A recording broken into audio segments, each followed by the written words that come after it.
4 parcours, tous figurent parmi les plus beaux, les plus prestigieux de la région parisienne, pour une épreuve qui, elle, ne se contente pas de figurer parmi les plus prestigieuses, car le Lexus Pro-Am de Paris fonde aussi son prestige sur son ancienneté. En fait, j'ai créé le Pro-Am de Paris en 2002, à la fin de mes études à l'ESCP en fait, et à mes 2 années de pro sur le Challenge Tour et un petit peu sur le circuit européen.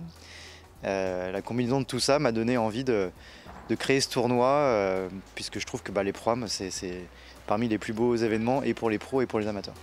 14 ans de vie pour le Pro-Am, 14 ans de présence pour le parcours du Prieuré, une fidélité réciproque dans laquelle jamais l'objectif initial n'a été battu en brèche. L'intérêt pour un golf comme le Prieuré de recevoir ce type d'événement, c'est d'abord de se faire connaître un petit peu, puisque nous sommes un golf associatif, privé qui appartient à ses membres. On arrive à faire également connaissance avec des sponsors potentiels, et on en a toujours besoin pour avoir un joli calendrier de compétition. Et ça nous permet aussi d'avoir des beaux parcours que l'on met à disposition de nos membres suite au Pro-Am. Une des autres particularités de ce Lexus Pro-Am de Paris, reflet d'une philosophie selon laquelle chacun des participants a un rôle à jouer, c'est la multiplicité de ces classements, avec une place spéciale faite au beau, à l'élégant. C'est vrai que le principe d'instituer un concours d'élégance, c'est très agréable parce que ça impose aux joueurs une sorte de code vestimentaire, et ça c'est bien. Et l'équipe la plus élégante était cette année conduite par une des plus jolies joueuses françaises, Jade Scheffer. Place au jeu maintenant, au classement, au sport, c'est un des autres atouts de ce Pro-Am que de mettre en scène des joueurs connus pour leur carrière, mais aussi pour leur capacité à beaucoup partager.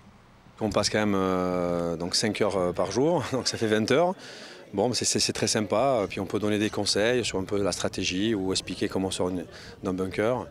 Donc c'est toujours très agréable, c'est toujours très agréable de faire partager sa passion. Benoît Telleria termine 7e du classement réservé aux joueurs professionnels, 7e à 10 coups de celui qui s'impose avec 4 coups d'avance sur le 2e, pur produit des universités américaines. Il est âgé de 22 ans, il s'appelle Baptiste Courtachon.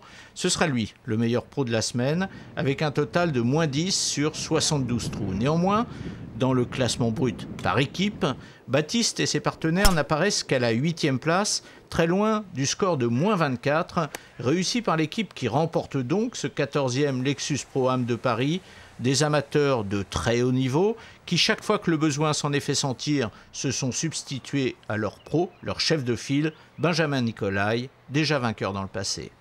Le rôle, c'est de mener son équipe, et puis c'est d'être leader pour son équipe surtout, de faire en sorte que tout se déroule bien et garder une ambiance conviviale. Et puis bon, cette année j'ai la chance d'avoir 4-3 bons joueurs, donc les choses sont déjà d'autant plus faciles. Avant d'aller à la rencontre de l'équipe qui remporte le classement net, quelques images qui en disent long sur l'ambiance de ces 4 journées, qui en disent long aussi sur la volonté des organisateurs de donner à l'épreuve un supplément d'âme. C'est une des idées aussi de cet événement, c'est que, outre l'aspect sportif, c'est que les gens prennent du plaisir à jouer au golf. Il y a un café d'accueil tous les matins, il y a un déjeuner après chaque partie. Voilà, le but c'est qu'ils passent un bon moment, qu'ils échangent, qu'ils se revoient, parce qu'il y a des participants fidèles qui se revoient tous les ans. Donc en effet, c'est un des critères, c'est la convivialité. Le classement net, la colonne vertébrale du Pro-Am. Victoire dans le score de -56. Victoire de l'équipe emmenée par Julien Rodalec, équipe héroïne d'une fête de clôture somptueuse dans un des plus beaux hôtels de Paris. Ce samedi soir, des centaines de lots sont distribués. La partie est bel et bien gagnée pour tous. Cette année, c'est en plus une très belle réussite. Le temps était de la partie. L'année dernière, ça avait été un petit peu plus compliqué. Mais oui, toujours dans un bel état d'esprit. Clairement, les golfeurs sont satisfaits, donc nous sommes satisfaits. Essayer de donner un coup de main à tous ceux qui organisent comme ça des événements où amateurs et professionnels peuvent se retrouver, échanger, participer dans un moment convivial et en même temps, pourquoi pas aussi développer l'esprit de compétition, parce qu'on en a besoin.